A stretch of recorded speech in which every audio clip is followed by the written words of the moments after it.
Welcome back to the Pig Trail Show. We are now joined with Ty Richardson of the Morning Rush. Ty, always great to talk to you. It's been a while. We're lucky to have you back on the show, and let's talk football in the week ahead because we know that this week is going to have a lot of theatrics, drama, Oh yeah. movement, and whatever word you want to use for it. When you look at what this week could bring us, what do you look at? Entertainment value is going to be off the charts this week. And for those that think football is coming to an end just because they have one game remaining, wherever they play postseason, you're mistaken because this week's going to be absolutely insane. Not that basketball won't have a good chunk of our attention, but with so many players that we expect to hit the portal, not just in Arkansas, but across the country, coaches maybe in the midst of the crosshairs of certain things, not just in Arkansas, but other places. This is going to be a very entertaining week. And trust me, my eyes are not going to be averted to other sports on campus. They're still very much locked in on football, Alyssa. Well, Sam said he has exit interviews like he does every year with his players Monday, Tuesday, Wednesday, Thursday, meetings with staff throughout the week as they look at the season ahead. And Sam has said, guys are going to go in the portal. Guys are going to choose to leave just because of other opportunities and whatnot. We saw Miles Slusher already enter the portal. We knew he had quit the team the week before. That news was confirmed on Friday.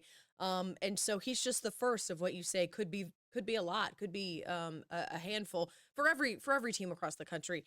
But that also opens up an opportunity for them to bring people in from the portal as well. So it giveth and it taketh as well. Do you see coaching changes made prior to the bowl game?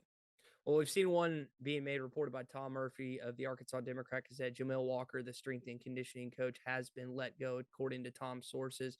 I would expect that we're going to at least see one more. I don't think he's going to overhaul his complete staff, but I would be very shocked, Alyssa, if another one was not made. And I know some fans think they need to clean house and fire everyone. I don't think they need to do that. But I think this season ended up being more of a disappointment in the eyes of fans. And I think the coaching staff, if they were truly honest and truly open, they would say they underperformed expectations. I don't know what the thought process was in that locker room, how many wins they could get, but I don't think it was 6 regular season wins. And a lot of talk looks at the two coordinators in Barry Odom and Kendall Briles, and a lot of criticism for both of those guys from fans throughout the season. Do you see Arkansas going into 2023 with the same coordinators they have right now?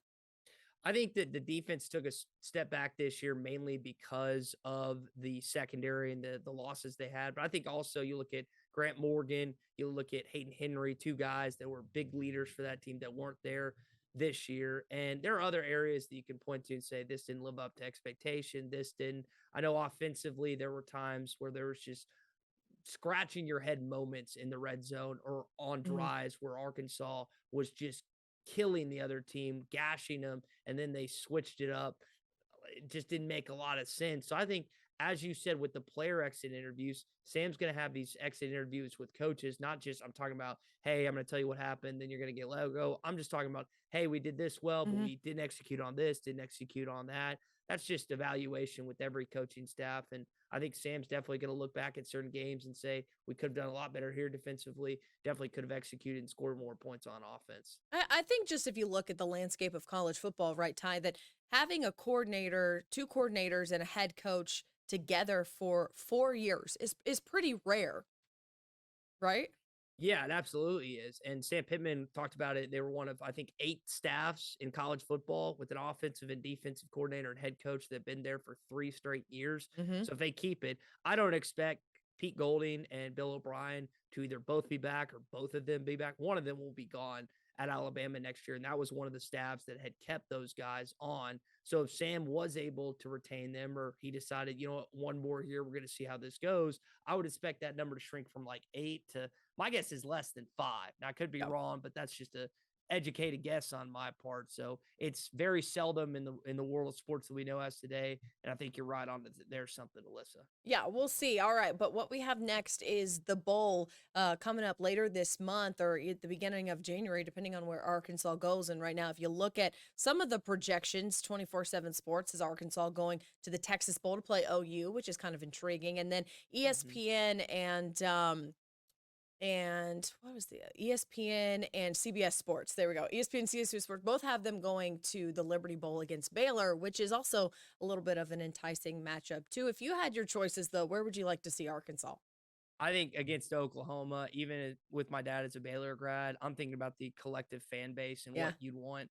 And I think if the Sooners line up as your opponent in the bowl game, even though you lost to Missouri again in Columbia, you can kind of rally around. We got a chance to beat the Sooners in postseason play, a game you hadn't played in nearly 20 years. Let's go get them. I mean, Yeah. that is a game. While it's not a marquee bowl game, it's a marquee opponent 3 hours from your campus. That would definitely rejuvenate this football fan base if Oklahoma was lining up on the other side. Yeah, I think it could be a lot of fun. Obviously, you've got some ties from OU with the football team right now. Obviously, Jaden Hazelwood transferring over, and then it's a welcome to the SEC for OU as well, playing Arkansas a couple years before they head to the SEC. So it could be fun. I was really intrigued by that Arkansas Illinois matchup. I don't think we're going to Mm-hmm. get it anymore because Arkansas lost, but that could have been a very intriguing matchup if that took place at the Music City Bowl. I like Nashville. Nashville's fun. But Oh yeah. Houston's indoors and it's warm. So I'm gonna I'm gonna favor the Texas Bowl if anyone is asking me. We'll find out though, Ty, here in about a week from now. So it'll be exciting to see where Arkansas falls. But until then, we're following football news because I'm sure we'll get something these next couple of days with football and movement with that program. Ty, it's always great to talk to you. Thanks so much for joining us. Alyssa, as always, we'll see where Arkansas winds up next Sunday. All right, more Pig Trail after the break.